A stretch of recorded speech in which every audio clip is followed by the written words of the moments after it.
What would you do with your life if you knew you could never retire? That is actually what success looks like for me. A lot of people that don't have money, they're like, oh, if I had $1 million, I would retire and hang out on the beach. That's why you'll never have $1 million.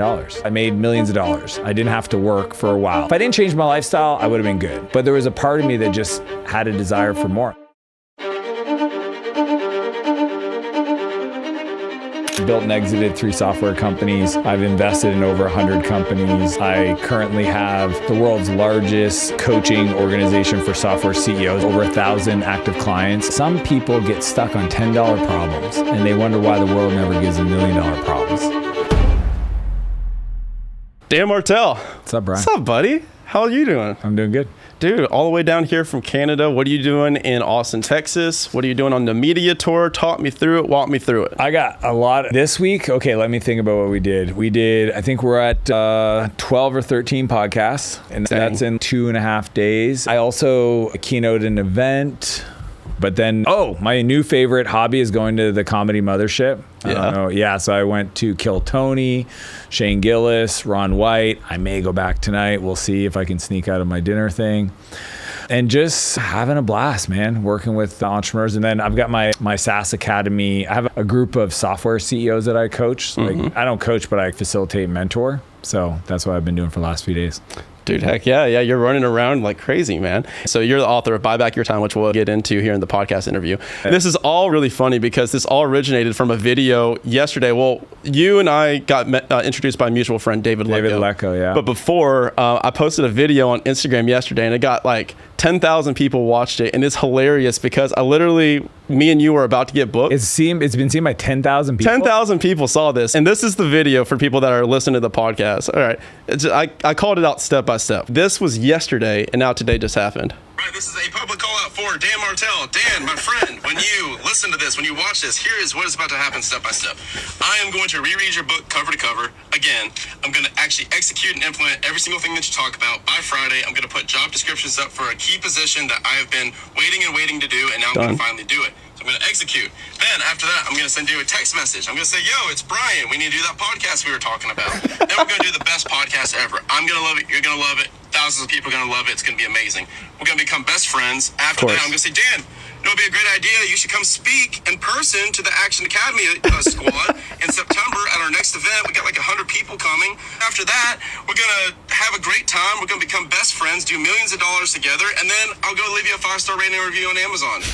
All that for a 5-star rating. All that for a 5-star rating. Yeah. But man, no, it's funny. I tell people all the time, I say, shoot your shot. Even though that wasn't the direct result of this interview, I tell people to do that all the time. And you're somebody that does the same as well. You shot the shot. Yeah. And what's crazy is, and you had him on your list. So she messages you this morning, not because of that post. Yeah. So Dan Martell, buy back your time, get unstuck, reclaim your freedom, build your empire. Love this book. This is a very timely time for me to read this. I am like the person that you wrote this for, right at that $1 million mark, which we'll get into in this podcast episode. But before we get going, introduce yourself to the audience for people that do not know who the heck is Dan Martell. Yeah. Who am I? Most people know me as like the software guy. So I've built and exited 3 software companies. I've invested in over 100 companies. I currently have the world's largest coaching organization for software CEOs. That's David Lecko from Deal Machine. I've coached David for years. We have over 1,000 active clients. I actually don't coach in that program anymore, so I have a whole team that runs that. And then I also have Holdco, which is essentially $100 million in capital that we buy software companies with.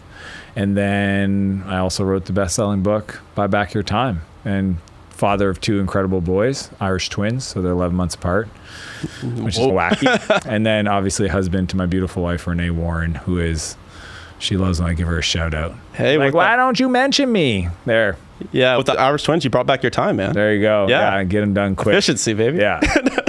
I love it, man. You're doing all this stuff. You've got all this success with venture, angel investing, selling 3 companies, which is a feat in and of itself. Why write the book in the middle of all of this? What was the reasoning and the call? Because you don't really make that much money from books. I don't make any money from that book. Yeah. The reason, predominantly because I wrote the book with a traditional publisher, so Penguin Random House. So you got negative money. Yeah, it was a lot of time. I wrote the book, jokingly I say I wrote it to buy back my time because people kept asking me how I do what I do.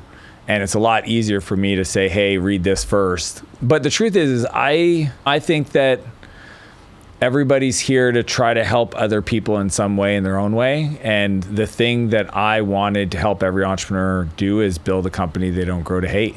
Because I think that's actually the largest destruction of wealth in entrepreneurship land, is that a CEO or founder gets to a place where they wake up and they go, this isn't what I signed up for. This hurts my family. It hurts me. Like, it's painful. And they decide to shut it down and go do something else.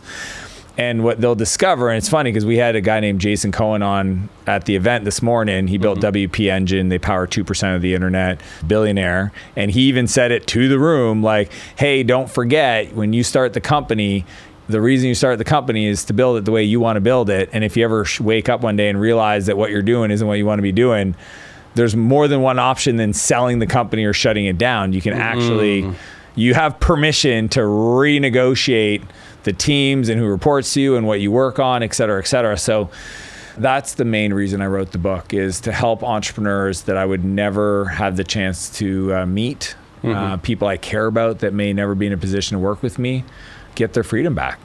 Yeah, writing a book, I think everybody should write a book, because after you write a book, you put everything into it, and then you realize you have this heightened appreciation for art and for other books. And you're like, and even for YouTube, once you make a couple YouTube videos, you're like, holy shit, this is insanely difficult, more difficult than I anticipated. And then you give it out to the world and you say, please don't kill the thing that has spent half a year or 2 years making. So I'm curious, like, do you have any perspectives that have shifted since before writing the book versus after through the process? Yeah, I mean, I underestimated the power of the book by at least 10x. Wow. Like, huge. I would say that's even an understatement, probably like 25 or 50x. And it's funny in retrospect, because anytime I drive around in one of my fancy cars and kids stop and ask me, what do you do?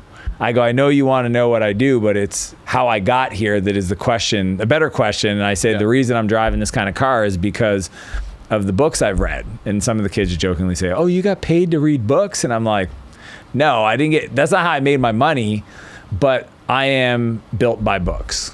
100%. I can tell you, out of the over 1,800 books that I've opened up and started, I'm not saying I finished every one, between audiobooks and Kindle and physical copies. And again, I've been doing this for over 25 years. I can tell you the lessons I've learned that have impacted my life that still are present today, from a Tony Robbins, a John Maxwell, Simon Sinek, you name it.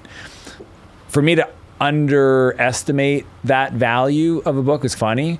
The biggest thing that's come from it is just realizing that some people learn in that format. Correct. And I'm out there producing content. We have a pretty big channel on Instagram, and YouTube's friggin' skyrocketing right now, and LinkedIn, even TikTok, dude. I guess I'm 1 million followers on TikTok, and I'm not dancing around in a crop top. With the culture. Yeah, I'm like there. I know more about current culture than most 10-year-olds.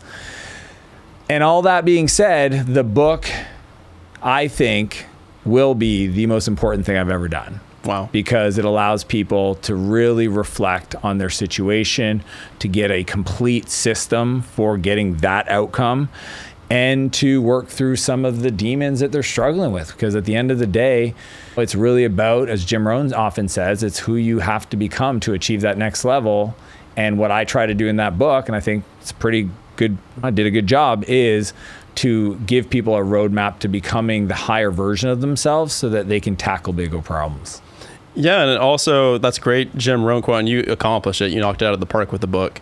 There's another Zig Ziglar quote that I really enjoy, which is, the best way to get anything you want in life is to help enough other people get what they want at scale. 100%. And so that's why we podcast. That's why we make videos. That's why we write books. It's a labor of love. It's like you do it because it needs to be done. And then you just put it out there and then help as many people. And then all of a sudden you're shocked at what comes back to you. Totally. So I have a personal story that I'll shorten really quickly, but it was essentially, I've been able to have my short-term success. I said, you are here with your media team, and I'm looking at this and I'm already taking notes. Like, this is what I want my next year to look like. This is what I want my 2025, my 2026 to look like. But I have enough success to be able to go travel around the world, do what I want. And I was in Norway, and I was sitting on a bench, and I was watching the sunset. It was a Tuesday. And as I was sitting on that bench, I was like, man, one day I'm going to build up these companies. I'm going to get tens of millions, 50 million, 100 million. And then all of a sudden I'm going to delegate everything off, all just so that I can be able to have the freedom to come sit back on this bench on a Tuesday and have nothing to do. So it's a question of what keeps you going? Why do you keep going? Because eventually, like, you're past the point where finances really matter to you. Another $100,000 towards you per month probably isn't going to materially change your life. So can you give advice to people that are at that level or they're getting up to that level? How do you keep the motivation when you have these successful exits, when you have these successful businesses? How do you keep going and doing these media tours, podcast tours, and writing these books after all the success? I think you actually touched on it, Brian. It's a beautiful question. The only way, so there's two types of energy to create. There's a dark energy, which is based off of proving people wrong, accomplishment, desire, recognition, possessions. Like it's acquisition of external objects to validate to people that you feel or you value their opinion so that you can finally feel a certain way because you want to have that validation. You know what I mean? It doesn't matter if it's your parents, your neighbors, the kids that bullied you at school, the coworker that didn't believe in your dream or whatever. And that is a powerful force, but that is a dark energy. It burns like diesel fuel. Heavy. Very heavy. What I would encourage people to consider, and this is what allows me to keep building regardless of the financial impact, is the desire to help other people. In many ways, I think it's it creates so much more, right? Like I want to show up every day and ask myself, not how little effort can I put in to get an outcome, which I think is what most entrepreneurs do. Like people starting off, they literally brag about how little they work to make as much money as they can. Yeah. And you can make some money doing that. Yeah. But at some point, you got to start waking up every day and asking yourself, how do I create more value for my customer than anybody else in the world? How do I show up and pour into other people more than any other person for them? How do I show up and express myself at the highest level so that I can serve people, even if there's a chance I may never, ever benefit from that interaction? Mm-hmm. And that, to me, is why I do what I do. God, I love that. I have a mentor and somebody that's also been on the podcast. His name's Ben Kenny. He's a really accomplished entrepreneur. And he was like, first step is learn how to make $1 million a year. And he's like, then you learn how to net $1 million. Then you learn how to pay your team $1 million. He's like, how do you get the top 5 people around you $1 million a year? 100%. Then how do you give $1 million? How do you comfortably, not out of the company, out of your pocket, how do you make so much money that you can comfortably give $1 million away? And you said something that was really interesting about light versus dark energy, about it like burning really difficult and heavy. And that's what gets you up to that first level of success. And I think myself and a lot of people that are listening to this have experienced this firsthand or are experiencing this today. You trade a 40-hour work week for a 100-hour business. Congratulations, you won. Yeah. I want to talk about, before we get into the solution, which your book provides, buy back your time. We're going to talk about systems, frameworks, all this good stuff. Before we do that, let's further diagnose the issue.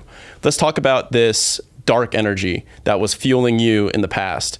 Like, what was Dan Martell? Who was Dan Martell before all of this happened? And what was the inflection point that for you? You were like, I need to start doing things differently if I want to continue doing this thing called business. It's very simple, man. In my 20s, I started a company, and it was after 2 failed companies. So like I started, I think in my teenage years, early 20s, and just had back-to-back failures. And there was a period for probably 2 or 3 years where I was consulting, freelancing, that I thought maybe I should get a normal job. Maybe I should stop trying to build something. Like maybe I'm not cut out to be an entrepreneur. And we didn't even call it, so what's funny is I didn't call it that back then. We were just like, maybe I shouldn't own a business. Maybe I should go work for somebody. And I think oftentimes people that have these setbacks, they ask themselves, even if they've had a little bit of success, but then they're having a hard time, they go like, maybe my time and energy would be better spent working for somebody else.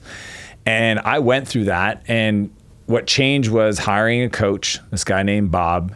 And he showed me the area and processes I was missing. See, it's if I gave the same ingredients to 2 people and I said, we're going to make a chocolate cake, one person, I give them no instruction and say, hey, here's a bunch of ingredients. This is what it looks like when you're done and it's good. Mm-hmm. Go at it. Or the other person, I give them the recipe. Like one person's going to create a pile of mush. It might taste like chocolate, but you wouldn't want to eat it. And the other one's going to have this beautiful chocolate cake. Mm-hmm. What Bob gave me was the recipe that I was missing. So I had the energy, I had the desire, I wanted to build. I just didn't know how to put the sequences together. And the truth is sequencing equals success. If I don't have the order of things, then all the energy, all the enthusiasm, all the effort is going to fall on wasted effort. So Then I start my third company with Bob's help. We do almost $1 million our first year. And I'm like, all right, I'm seeing the path. And the problem was, though, is that I didn't know any other way other than 100-hour weeks. Like, just show up. GSD energy. Yeah, just spin the plates. Okay, what needs to get done? Who needs me? I don't care if it's Saturday, Sunday, holidays, weekends, like Christmas. There was zero part of my brain that cared about what time of day it was. If something felt like it was needing to get done, I tried to start it, push it, edge it, follow up, whatever. And that produced results. And I think what happened is I learned how to get results, but I never questioned if it was because of or in spite of. So I was winning, but it was costing me my energy, my health, and eventually my relationship. And at the end of that experience, this company I built for 4 years, after we exited, I realized that I can't do this again. There's just no way that, and cool, I made millions of dollars. I didn't have to work for a while or invest in some, if I didn't change my lifestyle, I would have been good. But there was a part of me that just had a desire for more. Like I was a creator. I was an entrepreneur. I wanted to build. And I took like a 2-year sabbatical to try to figure out, is there a different and better way? And that's when I moved to San Francisco. And that's where you go to for a sabbatical. Yeah. San Francisco. You go to the city as a software guy, you go to the Disneyland of tech bros. And I learned there a completely different approach to building and scaling companies than the one I did, which was brute force. And that 4-year period left such a mark on me. There's a lot of PTSD from building that company that it took me 2 years and meeting a bunch of mentors like Naval Ravikant, who today is very well known, been on Joe Rogan. But like he showed me how to get leverage. He showed me how CEOs that are 20 some years old build 100 million revenue a year companies in 7 years. And yeah, they work a lot, but they do it through different forms of leverage. And that was the beginning of a completely different way to build, which became the foundation for that book. Yeah, and Sam Altman just had an interview as well where he says that we're going to be seeing like 10-person billion-dollar companies here 100%. Shortly. He said eventually in the next decade, we'll have a 1-person billion-dollar company valuation. He's without a question, bar none, that is going to happen. And I actually had Naval's CEO coach, Matt Mashari, on the podcast. Yeah, I've had Matt is one of the smartest minds. Yeah. He's a genius. He wrote a great book, The Great CEO Within. Everybody should read. Yeah, beautiful. So before we go further into this conversation and about changing your levels, because different levels, different devils, right? Talk about the conversation you had with Renee that kind of changed everything, because there was a pivotal moment where you realized that things could not stay the same way that they were staying. So that was actually not with Renee. That was my previous relationship, my fiance. And I remember it was a Sunday afternoon. Oh, it was almost dinner time because I ended up going to work. Back then, I just worked, right? So it was like super normal on a weekend to go to the office, process stuff. I pretty much lived in work mode. And I remember it was a Sunday morning and I go to the office, and I remember my fiance at the time says, make sure you're home by 5 o'clock. We got dinner at my parents' house tonight. And I'm like, yeah, no problem. And I just got into flow. I don't know about you, man, but sometimes I get into it and I'm like in it and I'm creating and it just feels good. I don't even look at the time. Correct. And I lift my head up and I'm looking at the clock and it's 5 something. And I'm like, oh no. So I run home and literally we just bought this new place. I run up the stairs, open the door, and I see her in tears in the kitchen. And she can't even breathe. She's just like beside herself. And eventually she just blurts out, I can't do this anymore. She takes the ring off, drops it on the counter, and walks right past me. Doesn't even look at me in the eyes. And she went to her parents and she stayed there. And that was the last day we were ever together. 7 weeks before the wedding. So what was crazy is in that moment, everything that I had built to that point, multi-million-dollar company, brand new home, all the accolades, all the team, the infrastructure, the financial resources, everything that I had built to that point was for her, was for our future, was for our, the family we were going to start. Been there. And the crazy part about it, Brian, she didn't ask me for any of it. And I remember like months later, we talked. Like finally she was willing to take a call. And she'd gone past it. I don't know if you know this about women, but by the time they make the decision to leave, Done. it's been made. It's been a year in the making. Oh yeah, it's been made. And I had the gift from her to explain to me what I could not see. How I was acting, who I was, the selfishness in it all, the lack of understanding what she was saying and actually what I was hearing. And that's when I realized I had a tough time with that because I have an internal desire to create. And back then, I only knew one way.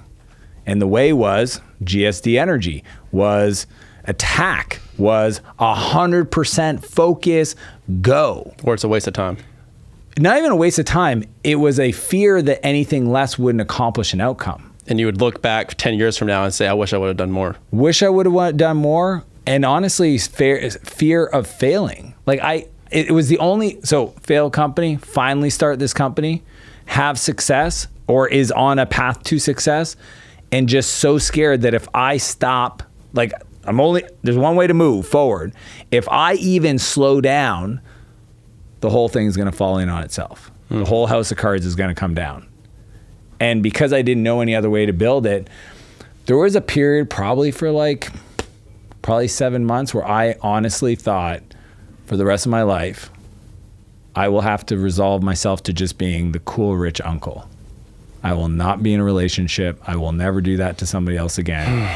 I don't want to hurt somebody the way I did. I don't want to go through what I felt. And that was a reality I was willing to accept because that's just all I knew. I'm a creative person. I'm a driven person.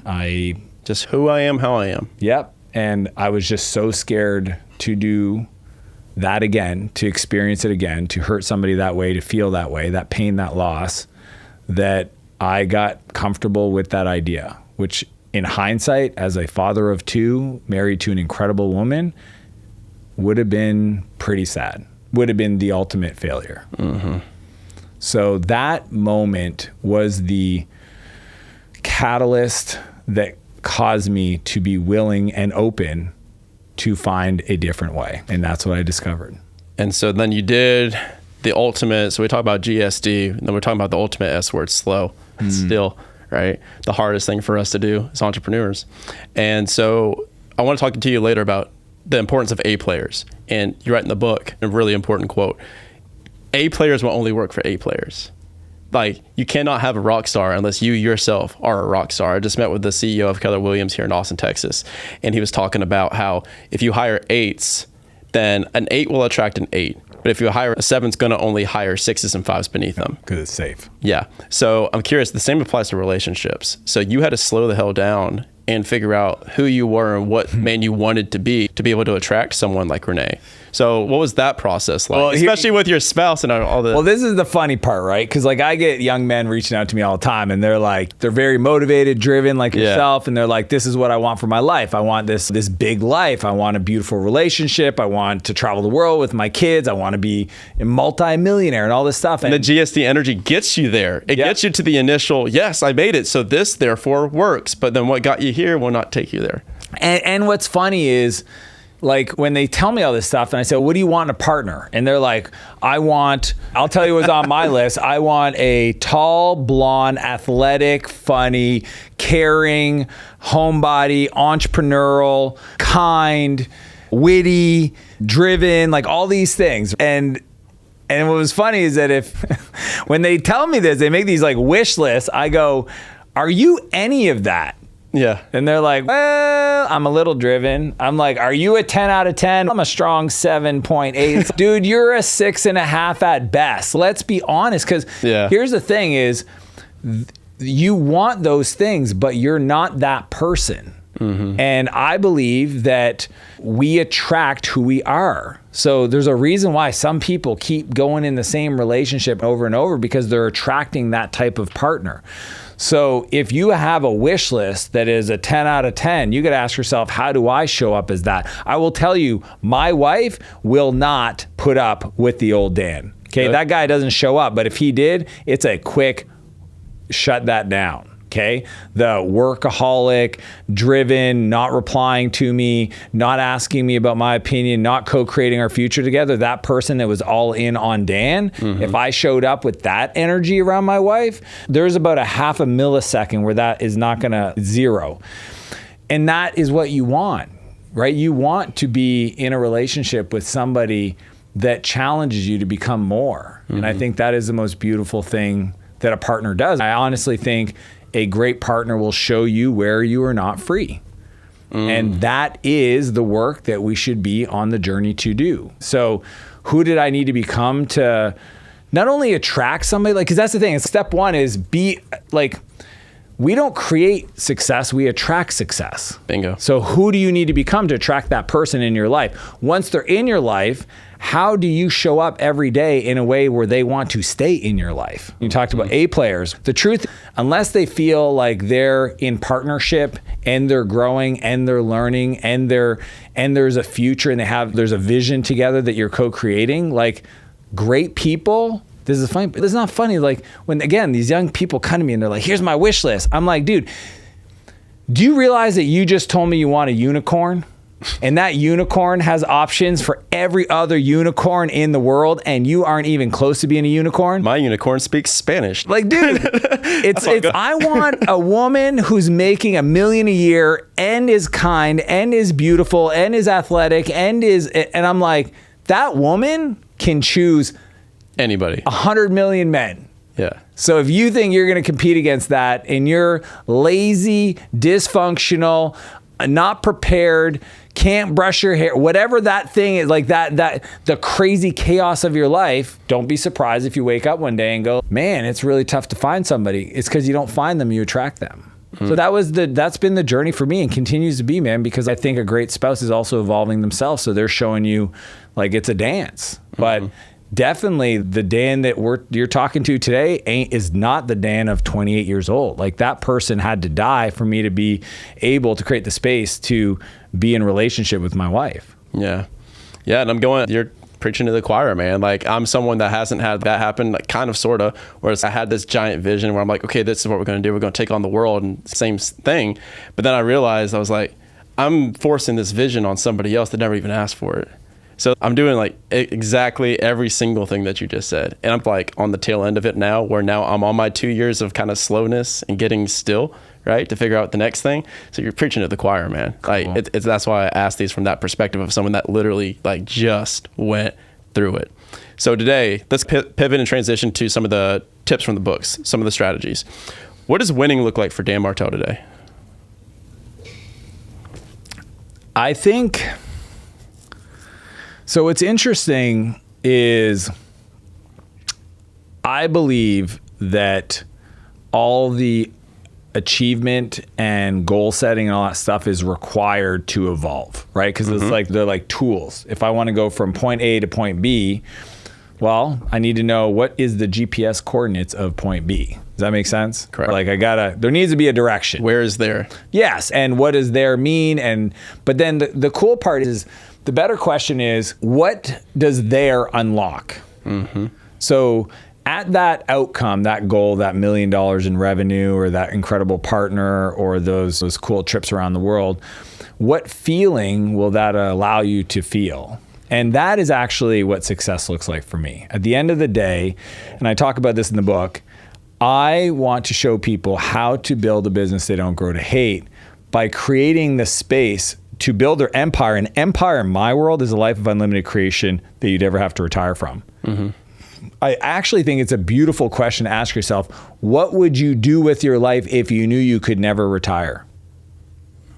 There is no retirement. You have to design the game of life to know the rules is to always play the game of life. See, most people are playing a game and they don't even realize what character they are, what position they play, how the game... How it's even scored. I don't know. I'm like, am I kicking this way or that way? So you're on this team. It's good to know.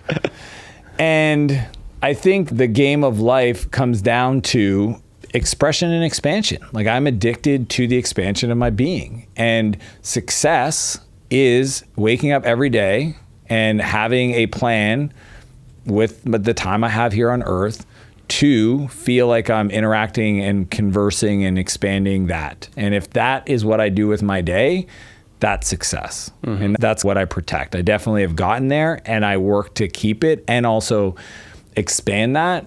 But success for me every day, even like yesterday, we had a bunch of stuff come up and it changed and it tweaked, and I was like, ooh, I didn't like that. So today was like, hey, I don't remember. Yeah, and I'm super lucky and fortunate to have the team to do that, and I don't. There's no like thing I have to do, but at the same time, I'm definitely not doing nothing, because I think for me, fulfillment comes from creation. I think a lot of people that don't have money, they're like, oh, if I had $1 million, I would retire and hang out on the beach. Just go. That's why you'll never have $1 million. Bingo.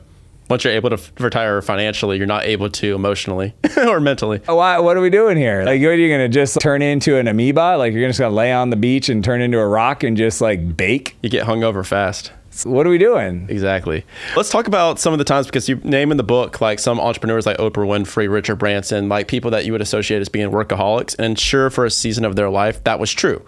Like, it got them there, but then they realized that they had to change how they were doing things and delegate and leverage through people. So now they were able to buy back their time. So I want to talk about your DRIP framework first, because I literally just did this exercise. It's the exercise I talked about in the video with my team.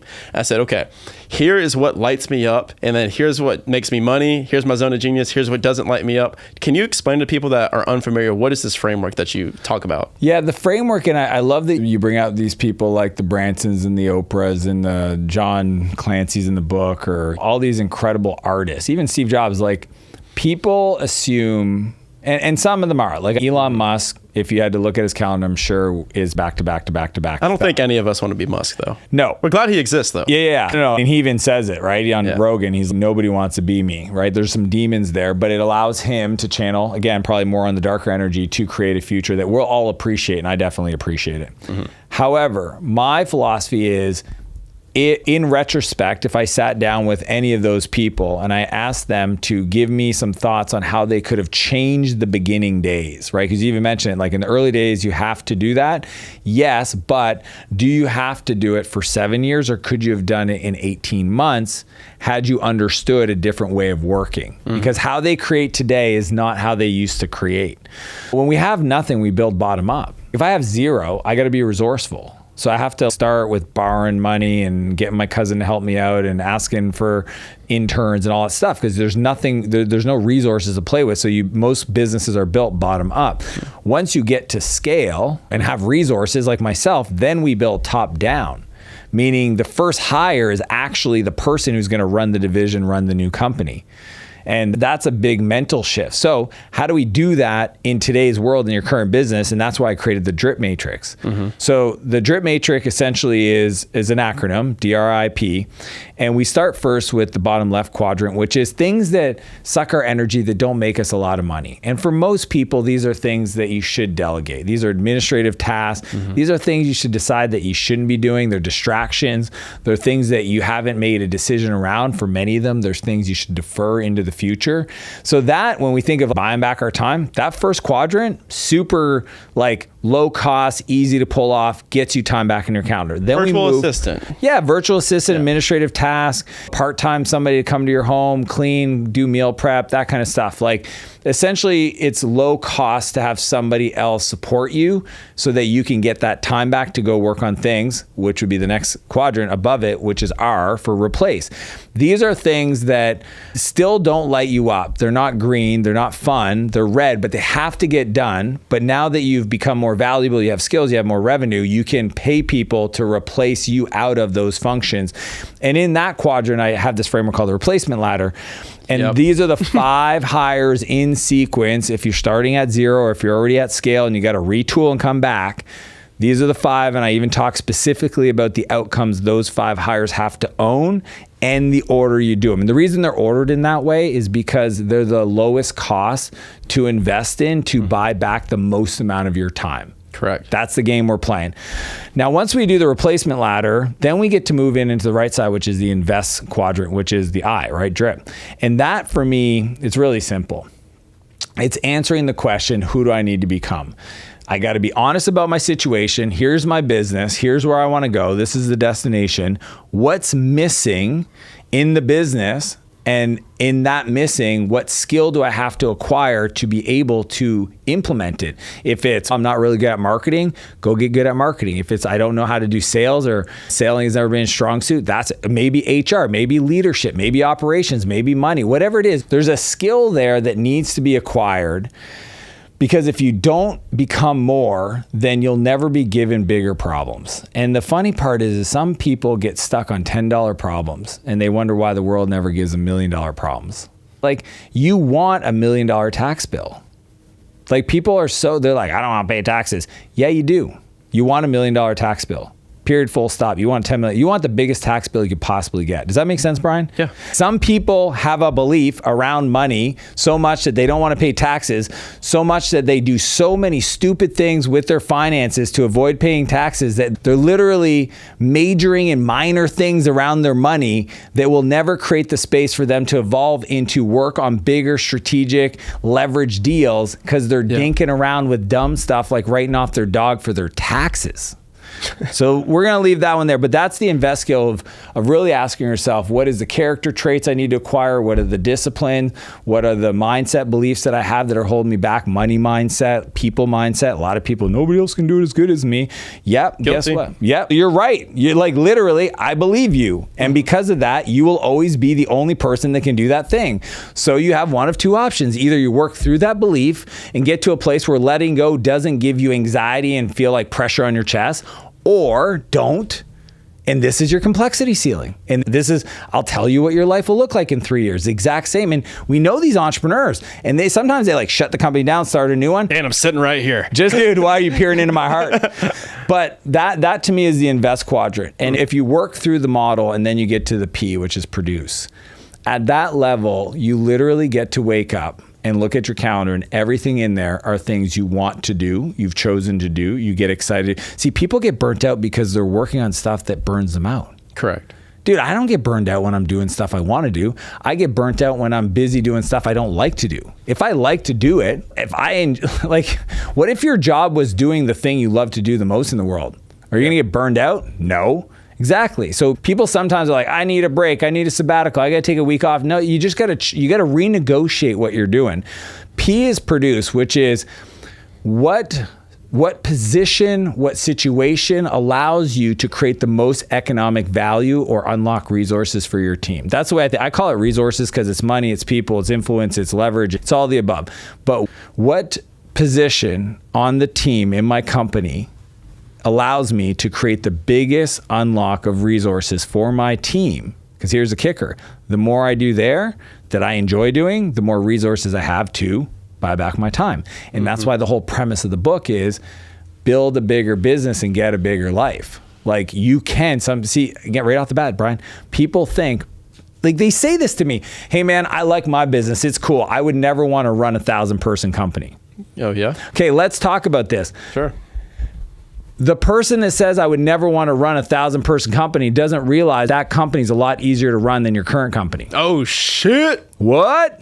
You're telling me a $50 million a year company is easier to run than a $500,000 a year company by a factor of 100? Wow. Because honestly, at that level, you can decide if you want to be an owner, and you don't have to run anything. Mm-hmm. And you can, if you want to build the skills and invest in yourself, learn how to be an owner. And that is different than an operator. Dude, I started a company just now, again, top down. First hire was an operator. Like, I don't need to build that business. I can hire the person that's done it for 27 years. God. Yeah, I love all of this, man. And you're hitting me between the eyes. And I love talking about it on the podcast, because this podcast is a live documentation of me I started this show 2.5 years ago when I was working a corporate job. And now now I've got to the 7-figure mark. And now it's my documentation of $10 million a year. So it's really cool to be able to have like almost these live coaching sessions. So I'll speak for the people that are listening right now, like where I'm getting stuck up, because you just said something that hit me between the eyes. You said you can either get over your belief that nobody can do this besides me, or you can be, okay, this is going to be the same forever. So this is a wall that you cannot go through. You have to like break through this belief and get around it. So for us, your replacement ladder, I really want to get into that in detail. It's administrative, then delivery, then marketing, then sales, then leadership. Admin is easy. I think anybody from the most part, virtual assistant, book calendar, pay invoices, that type of stuff. Delivery is like your product, client success manager. We got that covered. She's a rock star. And then on top of that is marketing and sales. That's where we're at right now. Because when you're really good at something, it becomes increasingly more difficult for you to be like, if this is something that I'm not like strong at, I could easily give it away. But I'm like, man, I love marketing. I love sales. But it's now to the point where I can't be doing that and still working on the business. I'm working too much in the business. So marketing and sales is where I'm stuck right now. And then it goes into leadership. So that's where I'm at currently in my business, because we're about $1 million a year. So where you were. And now I'm just like, okay, now how do I delegate marketing and sales? Because now you're replacing yourself with sometimes more expensive talent than you're used to. And that's the problem that everyone runs into eventually is, I need this $100,000 or $200,000 a year person. How the hell do I afford them? So can you walk me through this right now? Because this is something that I'm going through, and I think a lot of people that are listening are as well. Yeah, first off, let's talk about deploying dollars to buy back results. That's all. Like anytime it's hiring. And then the question, if we just reduce it to the essence of your question, is I have a fear around making a bigger bet than ones I've made in the past. Right? But what people forget as they grow, if you're at $1 million in revenue, then your old bets that felt big are smaller because your revenue is bigger. So technically it's the same bet. Yeah. You're still using absolute, the dollar. Zeros. Yes, instead of percentages. And then we say, okay, let's say the person costs $100,000 a year, but they unlock the ability for us to make $3 million a year. So how many $3 million wire transfers will you accept from me that you pay $100,000? So imagine I have a $3 million in cash and I will wire it to you, and all you got to pay me $100,000. How many of those are you going to do? A lot. As many as possible. You know what I mean? Yeah. So here's what's fascinating. Then, okay, what is the fear then? The fear is that I don't trust this person. I have a fear that I'm going to give this person or invest $100,000 and the wire transfer never comes back.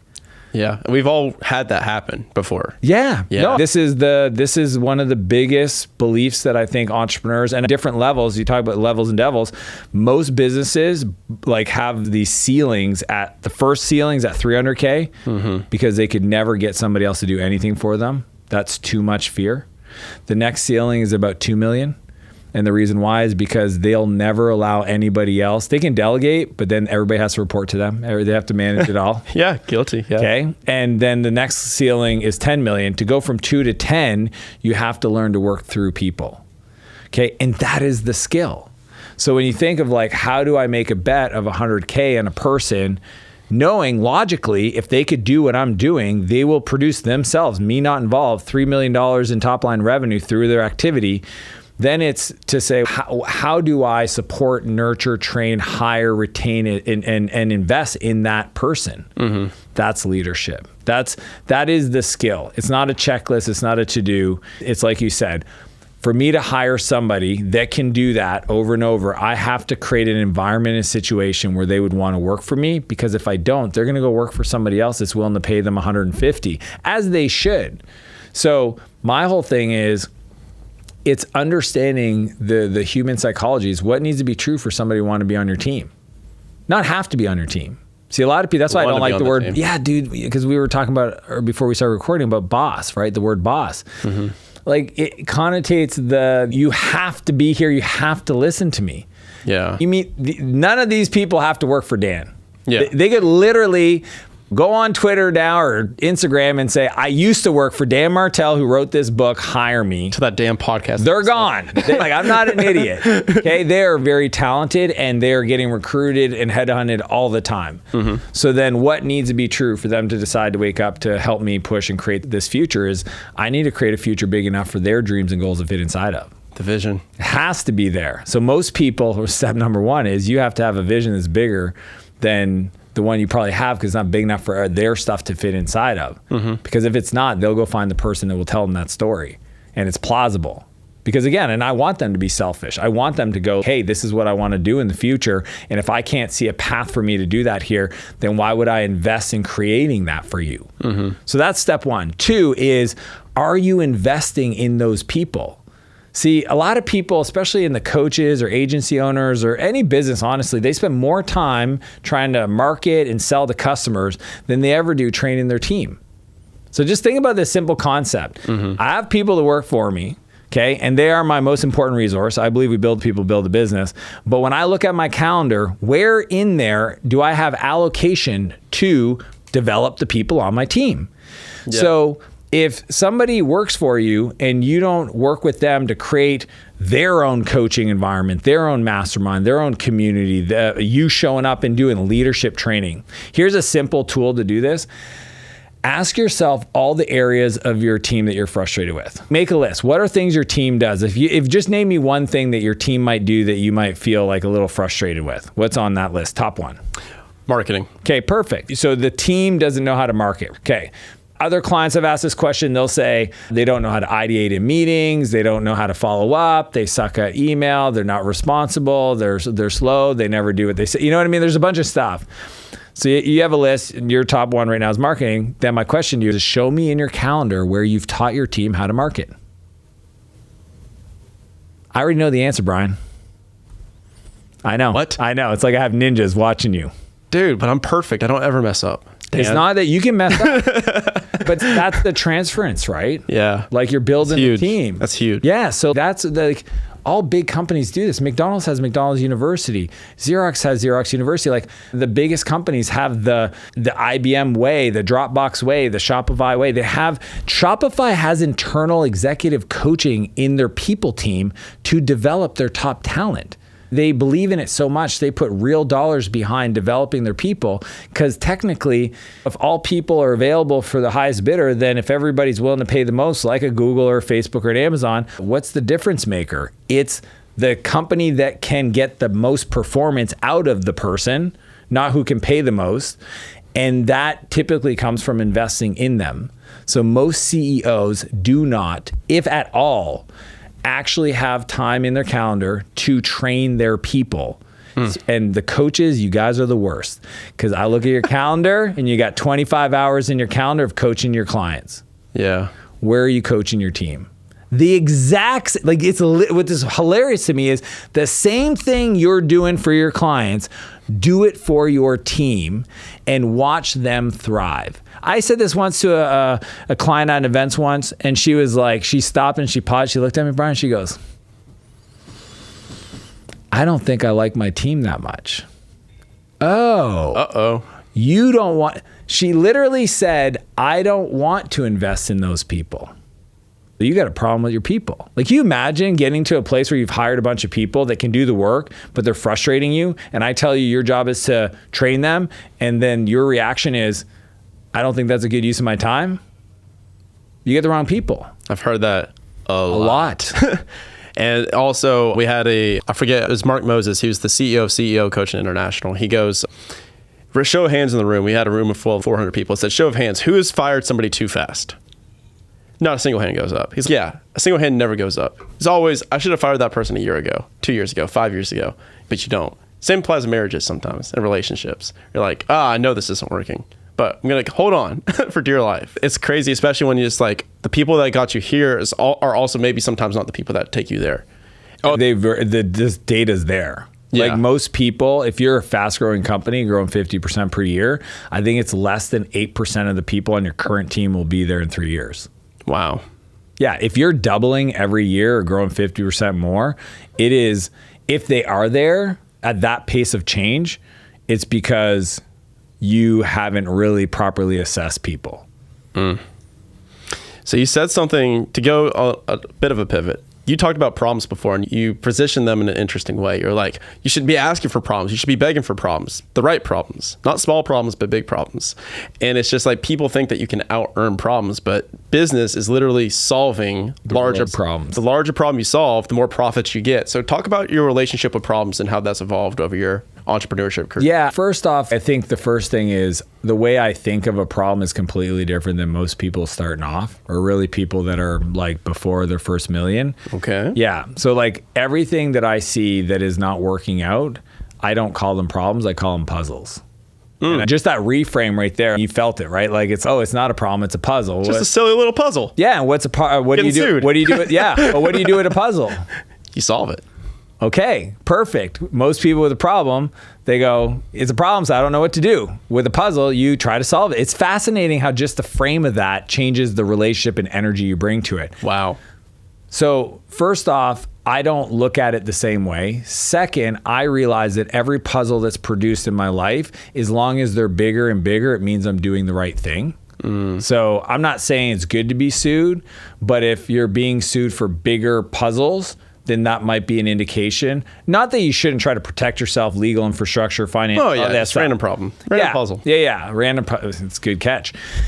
I think that there's that part of it. And then there's also, that's my opportunity to grow. So like I have never changed, evolved, expanded when things were not puzzles. Zero. Is it like, there's no way, Brian, you wouldn't be sitting here if you didn't encounter some puzzles in your life. And whatever you want to achieve, I'm going to guarantee you it will not come to light if you don't deal with other puzzles. So right off the bat, they're almost required. And my relationship with them is thank you. And thank you, especially if they're really good and meaty, because I think of it as a worthy opponent. Dude, if you're executing and you're growing, yes. Hey, welcome. Worthy opponent. Let's go. Puzzle time. And then you can actually get really creative about it. And that, I think what's funny is entrepreneurs, like that's actually our addiction. Our addiction is to encounter puzzles, problems, and overcome them. And if they weren't hard, guess what? We wouldn't do them. And I know that because if I said, hey man, let's go do some invoicing, you're like, no. I already know how to invoice, and if I don't want to do it because there's nothing hard about it. Can I share? Okay, so I literally just went through this, and I was wondering what the hell was wrong with me. So we just threw like this huge event, and it was awesome. We did it great. We booked out these multi-million-dollar mansions in Cabo. We booked a yacht. We had all these people. We flew them out. It was a great time. It was our second event that we've ever done, and it was awesome. But I found that I got more satisfaction. I got more enjoyment out of planning the thing and getting the thing done with my team because it was a puzzle to solve. And I actually truly view those as puzzles. I was just like, okay, I want you on catering, you on this. And then I found that when I was actually experiencing the thing, I couldn't really be fully there, but without thinking about the next one. Because immediately my brain goes back to puzzle mode. I'm like, I'm not solving anything right now. Therefore, I feel not useful. I feel anxious.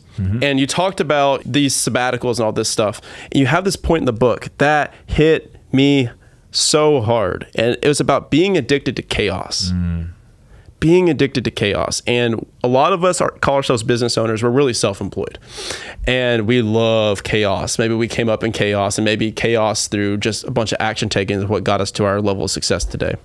And you talk about a story of an entrepreneur that just dips out and things are going really well. Yeah. I'm just going to leave and take a vacation. I'm not going to tell my team about it at all. Or something stupid. Yeah. And then they're almost like, can you share this story? Because this is, I read it and I underlined it and I circled it. And I said, how many times has that been me where I create my own problems? Yeah. What happens is most entrepreneurs are entrepreneurs because they can deal with a high level of uncertainty.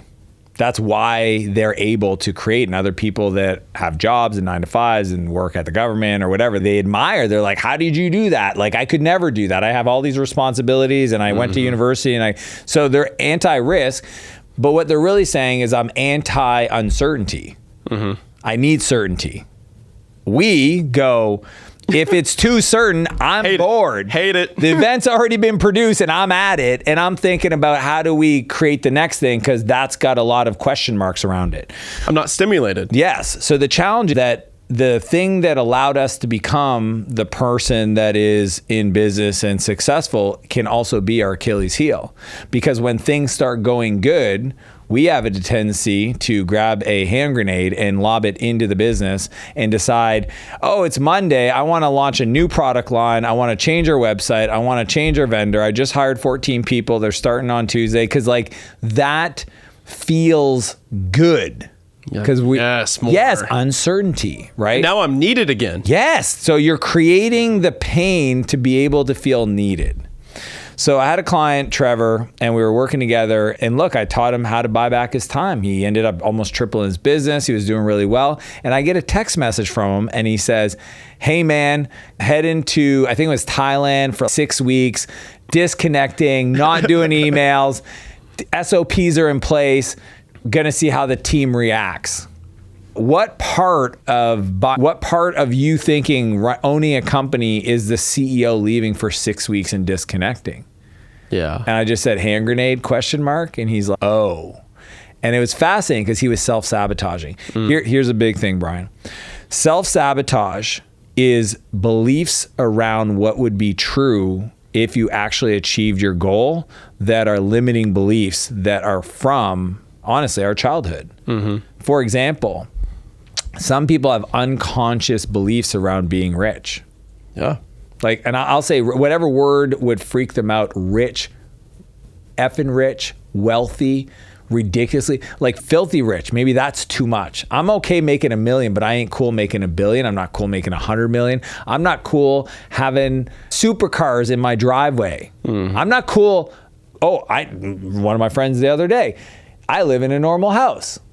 Why? Is that literally what you want? I don't need that. Why? It's fascinating to hear the psychology and the resolution of why that is. And the reason why, and self-sabotage will always show up to cause us to never live into that bigger version of ourselves. Some people want to have an audience on social media. They don't realize they have a subconscious belief that if I was famous, that I would have to deal with stalkers, or if I was famous, people would be trying to steal my identity, or if I was, they're not aware it's going on, man. And yet, so what happens is when they're about to have a breakthrough moment, they get invited to keynote Tony Robbins, they get invited to get on a major stage or a major podcast, they drag their feet. They don't prep. They kibosh it, and they don't even know they're doing it. Just like my client Trevor was about to go self-sabotage his whole business because he didn't feel worthy of succeeding.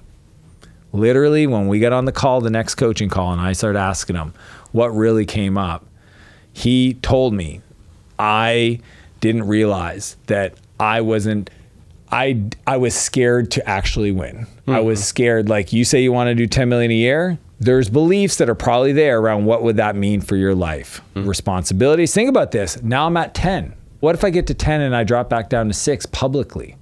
Ooh. It's all these weird, it's like standards. It's what if I lose the weight and put it back on? What if I build the audience and then get canceled? Dude, there's all these fears that people have, and until they address it, they won't even know that every time they're about to have a breakthrough, they will self-sabotage themselves back to the level that they believe they deserve.